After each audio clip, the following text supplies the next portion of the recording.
Welcome to This Week in the NFL Week 16 edition. Get ready for some Christmas leftover garbage. This is just starting to get pathetic at this point. What should have been a hyped up match in Los Angeles turned into a complete laugher. The Rams outplayed us this game. The only reason this thing was even close was because of two late touchdowns to inflate the score. I knew we weren't coming back, and that's sad. Well, I think Jake Browning is pretty much done as a Bengal. He's going to finish out the rest of the season, but he's cooked. And Pittsburgh, why can't you play like this every week? Well, Bills, I'm frustrated at you.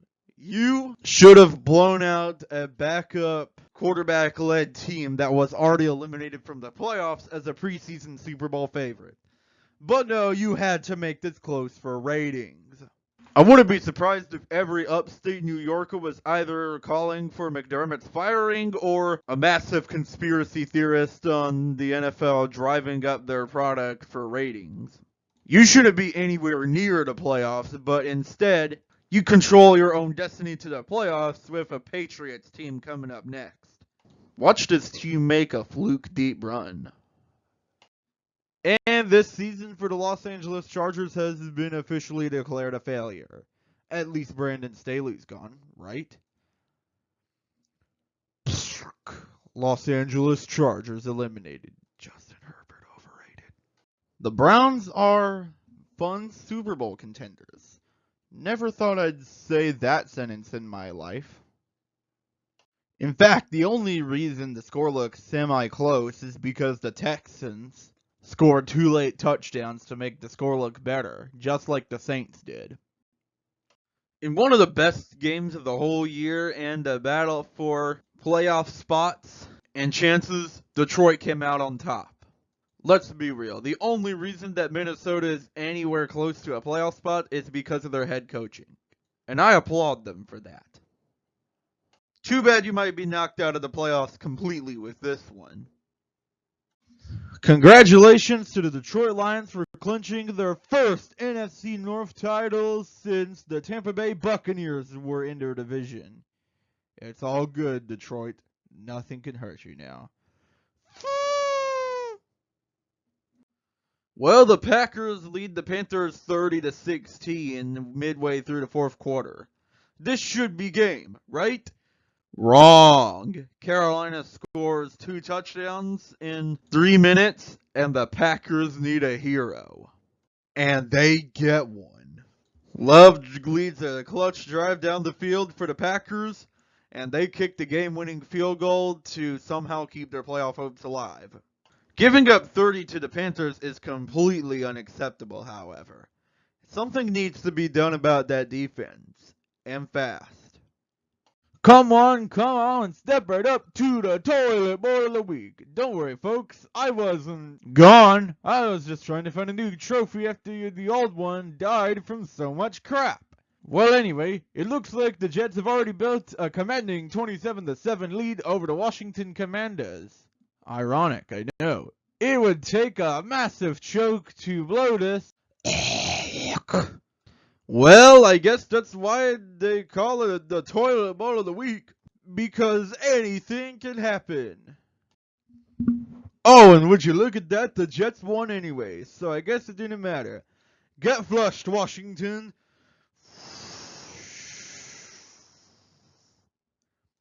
I finally managed to find the perfect game and energy to do this. Awesome. Be sure to tune in next week for more crap. What should have been the swan song of Arthur Smith's coaching career in Atlanta instead turns into a much-needed Falcons win. Somehow. Clearly, talent always beats hard work. This was one of the more forgettable weeks of the NFL. Not even this game could really save us from a rather boring week. Yes, the teams traded 3 touchdowns in the final few minutes, but doesn't really help much when it was boring to begin with. Congratulations, Chicago. you managed to hold on to a lead for once. And somehow, you're still alive for the playoffs. If you somehow make it in, it would be the funniest thing ever. The Jaguars are really not that good anymore. And remember, folks, this score was only close because the Jaguars scored 2 late touchdowns when it was already out of reach. Well done, Buccaneers. You might have just clinched the NFC South with that one. You still have to get ahead of those pesky Falcons, though. An unstoppable force on the surface versus an immovable object on the surface, who have both played extremely weak teams. Who wins? Turns out, it's the Cowboys who are the bigger frauds, as the Dolphins kick a last-second field goal to beat the Cowboys. That also clinches them a playoff berth as they sail on their boat to Playoff Island. Or at least, their boat. That's kind of unnecessary and they don't need. And now, for a tale of a tragic Christmas presented to you by the Denver Broncos. On one cold Sunday night, the Broncos with spirits high face the Patriots, who are effectively tanking for a good quarterback. But then, something went wrong. The Denver Broncos choked. With a 16-point lead at halftime, hope was all but lost in Denver. But then, hope was renewed again. 2 touchdowns and 2 two-point conversions put the Denver Broncos right back in the game. Now they hope that their defense can hold, and they'll force an extra period. But they somehow could not stop Mac Jones from moving down the field and stop the Patriots from kicking a game-winning field goal. Heartbreak in Denver as their playoff chances slim to near zero. And of course, Sean Payton responded by benching Russell Wilson. Wait, what? He benched Russell Wilson? What are you doing? You had your guy, and now you're going to try and draft what is likely to be Bo Nix, unless if you trade up, who sucks, and just had an effective offense around him? Are you trying to crush your fans' hopes and dreams? Jeez.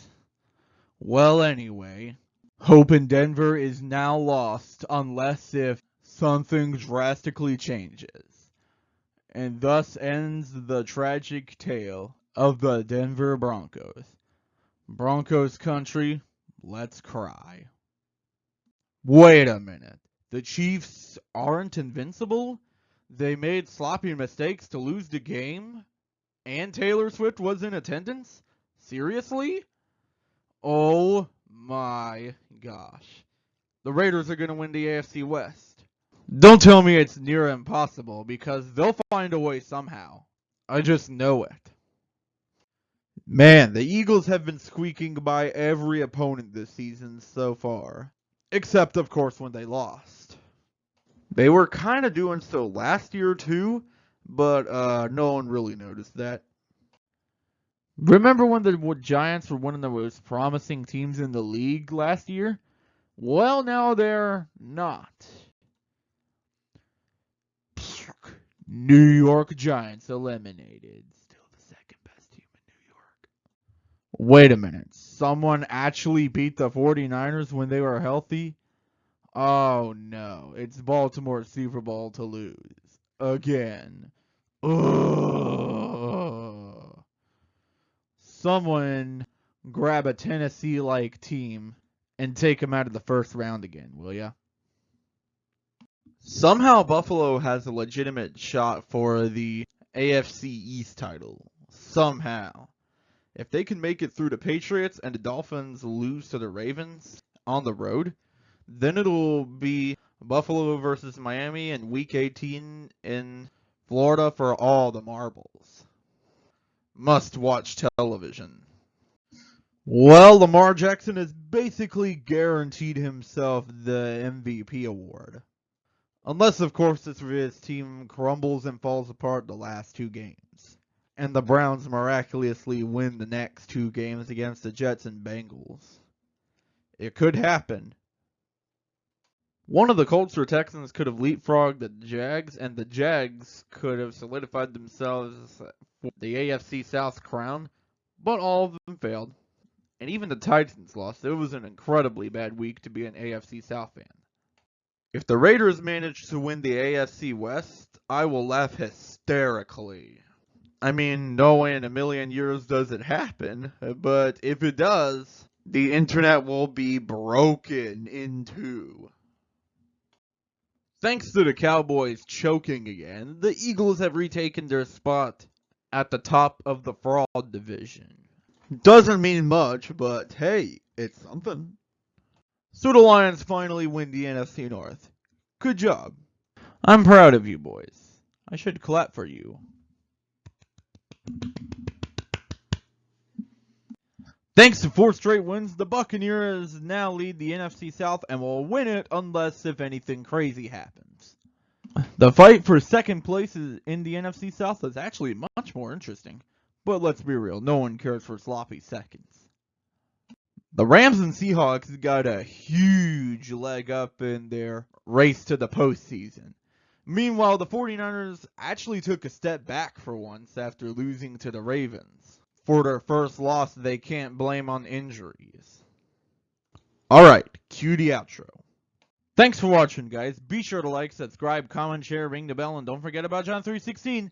And I'll see you next time. Galatians chapter 6, verse 10. Therefore, whenever we have the opportunity, we should do good to everyone, especially to those in the family of faith. Do good to everyone because God did good to us first. And be merciful just like He was.